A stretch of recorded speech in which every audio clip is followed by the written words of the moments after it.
जीवित कर दिया। क्या ये शक्ति तो है इनमें, क्योंकि ये इनके इतिहास में, इनके संस्कार में पहले लिखा था कि ये इतना ही कर सकते हैं, वो उन्होंने कर दिया। उसके बाद महाभारत का जब युद्ध प्रारंभ हुआ, प्रथम दिन ही अभिमन्यु की मृत्यु चक्रव्यूह में होगी, भगवान श्री कृष्ण जीवित नहीं कर सके। जबकि पांडवों का कुल नाश हो रहा था और अभिमन्यु अर्जुन का पुत्र था,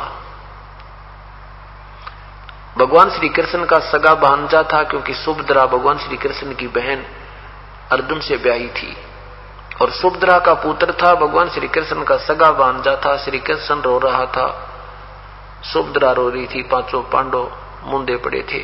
श्री कृष्ण नहीं जीवित कर सके, क्योंकि अभिमन्यु का संस्कार इतना ही था, उसका जीवन शेष नहीं था, उसके सांस श्वास बकाया नहीं थे।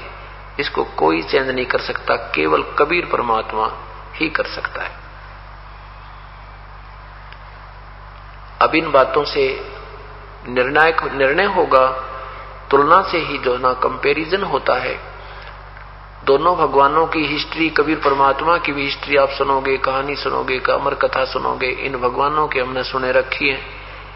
फिर भी ये दोबारा दोहरानी पड़ती है, क्योंकि बच्चा बचपन से ही अंग्रेजी पढ़ने लग जाता है और फिर क्योंकि धार्मिक संस्कार कम ही होते जा रहे हैं, तो ये सब कथाएं भी दास ने पहले आपको ताजा करानी पड़ती हैं, फिर उस भगवान की भी सुनानी पड़ती हैं, ताकि दोनों दुकानों को आप स्वयं देख ले, माल कौन से में ठीक है। अब जैसे आपने सुना है कि सुदामा जी के तंदुल थोड़े से चावल खा के भगवान श्री कृष्ण ने और सुदामा जी का सुंदर महल बना दिया, गणा धन दे दिया। यो तो एक मंत्री कर दे अपने दोस्त की, एक बढ़िया कोई ऐसा कोटा दे दे जिसमें ठाठम ठाठ हो जाए। ये इनका पहला संस्कार था, पिछले जन्म का संस्कार था, उतना ही इन्होंने करना था, वही कर दिया ना। और क्या कितने दारिद्र थे, और कोई किसी का कुछ किया, भगवान श्री कृष्ण ने को सुना दो कहानी और किया होता है। और भगवान कबीर साहब की हम बिना गिनती के आज सुना दें, जो आज करके दिखा रखे, वो तो पुराना तो छोड़ दो दूर। अब ये 10 साल के अंदर जो मालिक ने मौज कर रखी है अपनी पुण्य आत्माओं के ऊपर, थूक सूख जाए एक परिवार का जो अपनी कथा सुनाने लग जाता है, सुनने के कान बहरे हो जाए, इतने सुख दे रखे कबीर परमात्मा ने। क्योंकि दादू साहब कहते हैं, और संत सब कूप हैं ये कहते श्रीता नीर, दादू अगम अपार है ये दरिया सत्य कबीर। ये ब्रह्मा विष्णु महेश जैसे भी शक्ति रखते हैं, लेकिन कबीर परमात्मा के समान नहीं है। जैसे कई तक कुएं हैं, कुओं से भी काम चला, लेकिन खेती सिंचाई कुओं से नहीं हो सकती, और खेती हो बिना केवल पानी तक काम चला ना, कुएं तो भी काम ना बना जब दरिया या कोई वर्षा साथ ना होता है। तो कहने का भाव यह है कि ये भी संत हैं, इनमें भी शक्ति है, लेकिन ये पूर्ण लाभदायक नहीं है। और कबीर साहब को समझो, ये तो दरिया हैं जिनका कभी जल का अंत नहीं होता, और सब काम आवे, पानी पीने के भी काम आवे, सिंचाई के भी काम आवे, नहाने धोने के भी काम, और कभी अभाव नहीं हुए।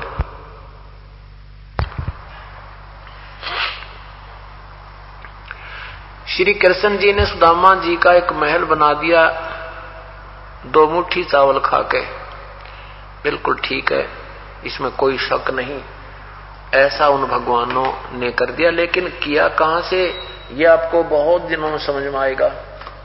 ये कैसे हुआ था, क्यों हुआ था, अगर आज ही आपको क्लियर किया जाए तो ये आप असमंजस में पड़ जाओगे और सब झूठी कथा लगेंगी, क्योंकि हमने उन झूठी कथाओं को घना सुन रखा है और हमने सत्य भी फिर असत्य नजर आती है। कारण क्या है कि जैसे नीम के कीड़े ने नमक में कोई कीड़ा छोड़ रखा हो, या नीम के पेड़ पर कोई कीड़ा रहता हो और उसको बूरा में छोड़ देना, बूरा में खांड पे, वहां नहीं रुका वो, उसने अच्छी ना लगे, क्योंकि वो कड़वे खान का आदि बन गया। तो अब हमने जो कथाएं वो सुन रखी थी, धीरे धीरे हमारी ठीक होंगी, वो हम उसमें ज्यादा रंगे थे। अब आपको सुनाता हूं कि एक तैमूरलंग नाम का गरीब लोहार था, मुसलमान घर में जन्म था उसका। वित्तीय हालत इतनी कमजोर थी कि कई बार तो भूखे रह जाते थे। पिताजी का देहांत हो चुका था। उनकी माताजी बड़ी धार्मिक थी, इतनी धार्मिक थी कि अतिथि कोई आते जाते रास्ता में रुक जाता, घर पे आ जाता तो अपना घर में जो भी 2 रोटी का आटा होता, 2 रोटी का आटा बनाकर अतिथि को खिला देती। आप मां बेटा भूखे रह जाते थे, इतनी धार्मिकता थी। तैमूरलंग क्या किया करता था कि भेड़ बकरियां चराया करता साहूकारों की, वो उनको थोड़ा बहुत अन्न दे देते थे महीने में, 6 महीने में, जिससे मां बेटा गुजारा कर रही थी। इसके साथ साथ एक पार्ट टाइम काम और करता था। वो एक लोहार के वहां गण की चोट लगाया करता। शाम के समय अपना गडरिये का काम पूरा करके उनकी भेड़ बकरियों को घर छोड़ के मालिकों की, उसके बाद एक ऐरण पे भी चोट लगाया करता था।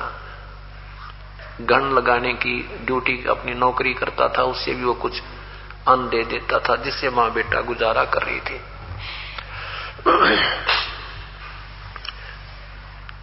एक दिन उसी नगरी के आसपास की नगरी के राजा के अनुचर और उसी नगरी की एक जवान लड़की को जो खेतों से पशुओं का चारा लिए आ रही थी, उसको जबरदस्ती उठाकर ले जाने की चेष्टा कर रहे थे। लड़की ने आवाज लगा दिया, अरे तुम तैमूरलंग मेरी रक्षा कर, तैमूरलंग मुझे बचा ले। अब पाड़ी दौरे तो लठ होता है, और देकर लठ भाग दिया। मट्टा मटून सिपाही कूट दिए उसने। अब उन सिपाही कई थे, वो एक था। सिपाहियों ने बहुत ज्यादा पीट दिया, बहुत मर्द सम कर दिया और लड़की को ले गए। पहले ये राजा लोग बदमाशी बहुत कराया करते।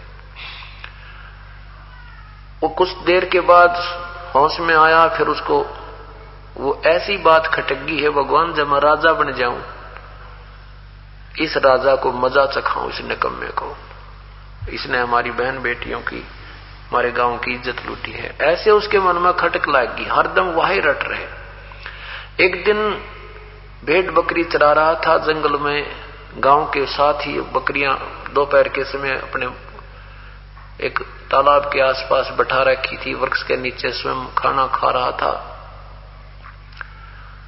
इतने में परमेश्वर एक जिंदा महात्मा रूप बना के कबीर साहब वहां पहुंच गए और सलाम वालेकुम किया। अब तैमूरलंग ने प्रति उत्तर देकर कहा, आओ महात्मा जी बैठो। ए महाराज, खाना तो मैं खा चुका हूं, आपको भूख लगी होगी, आप खाने की सुनाओ। परमात्मा ने कहा, भाई भूख तो लगी है बच्चा। तो उसने क्या कहा, महाराज जी मेरी बकरियों की संभाल रखना, मैं घर से खाना बनवा के लाता हूं, बिल्कुल साथ में हमारा घर है। और चलते दफा 2 बार कहा, महाराज जी ध्यान रखियो मैं बहुत गरीब हूं, हमारी एक भी बकरी अगर गुम होगी तो मेरे से पूरी नहीं होगी। परमात्मा ने कहा, बेटा चिंता ना कर, तू जा। अब घर पे आया, उसकी मां से कहा, मां एक महात्मा रास्ते चलता है, बड़ा भूखा है। क्योंकि जैसा संस्कार बच्चा घर में देखता है वो ज्यों की तो भावना बनी रहती है। वही माँ को आते जातों को प्रार्थना करके भाई खाना जरूर खा के जाना है, ऐसे ही उन्होंने महात्मा जी इसकी तरफ के लिए कहा। तो मां से आकर कहा, मां एक महात्मा बहुत भूखा है, रोटी बना दे। घर में 2 रोटी का आटा शेष था, बस मां ने तुरंत आटा रोटी बना दी और कहा, बेटा तू ऐसे बकरी छोड़कर मत आया कर, हम बहुत गरीब हैं और कोई बकरी एक भी गुम होगी तो बेटा कैसे पूरा पटेगा। तो उसने कहा, तैमूरलंग ने कहा, मां वो महात्मा कह रहा है कि बेटा तू चिंता ना करिए, मैं कति रुखाड़ा हूं। अब दोनों मां बेटा, मां ने सोचा चलो मैं महात्मा के दर्शन भी कराऊंगी और बर्तन वापस ले आऊंगी। दोनों मां बेटा लोटा पानी का लेकर 2 रोटी बनाकर आ गई। महाराज जी के सामने रोटी रख करके माई कहने लगी, हे महात्मा जी, हम बहुत गरीब हैं। महाराज जी, हम बहुत बहुत ज्यादा घाटे में हैं, बहुत टोटा हमारे यहाँ पर, बहुत दारिद्र हैं। हे भगवान, कुछ दया करो, कुछ जंतर मंत्र बता जो हम धनवान हो जावा। परमेश्वर ने कहा, बेटी तुम मुझसे उपदेश लो, मैं तुम्हें भक्ति मार्ग बताऊंगा, वो साधना तुम कीजिए, तुम